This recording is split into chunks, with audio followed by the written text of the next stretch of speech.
কোন এক সাদা চামড়ারই প্রস্তাব, চক্রান্ত এখনো আছে। ইস্ট তিমোরের মতো বাংলাদেশেরও একটা অংশ নিয়ে, তারপরে চিটাগাং, মিয়ানমার, এখানে একটা খ্রিস্টান স্টেট বানাবে, বে অফ বেঙ্গলে একটা ঘাঁটি করবে। এই জায়গাটার উপরে অনেকেরই নজর। পশ্চিমারা বাংলাদেশে খ্রিস্টান রাষ্ট্র বানাতে চায়। বহু দেরিতে হলেও তা আমার কথাটা স্বীকার করলেন। নেতৃত্ব নির্বাচনে জাতি ভুল করছে। এই ভুলের কারণে আমরা সব হারাচ্ছি। হারাতে হারাতে এখন দেশ হারাতে বসছি।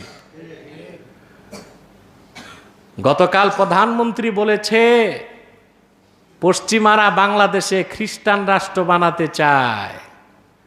বহু দেরিতে হলেও তা আমার কথাটা স্বীকার করলেন। বছরের পর বছর বলে যাচ্ছি মুসলিমদের ঐক্যবদ্ধ হতে হবে বাংলাদেশে, কারণ পশ্চিমারা একটা খ্রিস্টান রাষ্ট্র বানাতে চায়। বলি নাই?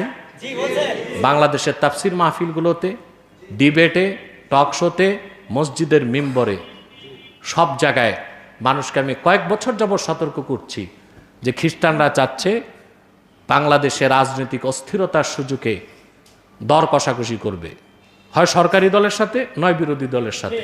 তারপর তাদের উদ্দেশ্য হচ্ছে একটা খ্রিস্টান রাষ্ট্র বানাবে। এই কথাটা শুনেছেন যে গতকাল প্রধানমন্ত্রী বলেছে? কথা বলেন, এই কথাটা শুনেছেন প্রধানমন্ত্রী বলেছে? আর আমার ক্ষমতায় আসতেও অসুবিধা হবে না যদি আমি বাংলাদেশে কারো এয়ারবেস করতে দিই, ঘাঁটি করতে দিই, তাহলে আমার কোনো অসুবিধা নাই। কোন এক সাদা চামড়ারই প্রস্তাব, চক্রান্ত এখনো আছে। ইস্ট তিমোরের মতো বাংলাদেশেরও একটা অংশ নিয়ে, তারপরে চিটাগাং, মিয়ানমার, এখানে একটা খ্রিস্টান স্টেট বানাবে, বে অফ বেঙ্গলে একটা ঘাঁটি করবে। এই জায়গাটার উপরে অনেকেরই নজর। তো সেটা আমি হতে দিচ্ছি না, এটাও আমার একটা অপরাধ। ধন্যবাদ জানাই, দেরিতে হলেও আমাদের কথা তিনি স্বীকার করেছেন। এখন পদক্ষেপ নিতে হবে ঐক্যবদ্ধভাবে। আজকে 10 বছর আগ থেকে আমি সতর্ক করি যে খ্রিস্টানরা চাচ্ছে পার্বত্য চট্টগ্রাম আলাদা করবে, ভারতের মণিপুর এগুলোকে আলাদা করবে, সেন্ট মার্টিনকে ঘাঁটি বানায়া একটা খ্রিস্টান রাষ্ট্র বানাবে। বলি নাই? আজকে বলছি না, 10 বছর আগ থেকে। এই কথা এখন প্রধানমন্ত্রী বলতেছে, এই কথা এখন সংসদের নেতারা বলতেছে। আগে তো কানে পানি যায় না, এখন যাচ্ছে। কিন্তু এখন রুগী তো মারা যাচ্ছে, ডাক্তার তো এখনো আসেনি, ঠিক কিনা? আজকে তারা কুকি চিনকে নামাই দিছে, যুদ্ধ করে বাংলাদেশ থেকে পার্বত্য চট্টগ্রামকে আলাদা করে একটা খ্রিস্টান রাষ্ট্র বানাবে। আর আপনি আমি ঝগড়ায় লিপ্ত থাকবো? হ্যাঁ, থাকুক না। আমার ঝগড়া আমার কাছে, আপনারটা আপনার কাছে, আমার মাসলাক আমার কাছে, আপনারটা আপনার কাছে। কিন্তু আমরা যদি মাসলাক নিয়ে দ্বন্দ্বটা কাফের মুশরিকদের সাথে যুদ্ধ করার মতো পর্যায়ে নিয়ে যাই, তাহলে মাঠ আর আমাদের কাছে থাকবে না।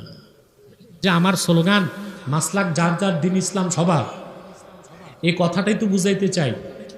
টুপি আপনার সাদা, কারো কালো, কারো লম্বা, কারো গোল, সমস্যা থাকুক না।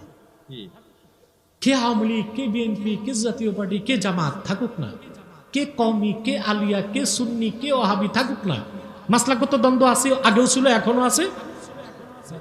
কিন্তু খাতমে নবুয়তের আন্দোলনে সবাইকে এক হতে হবে।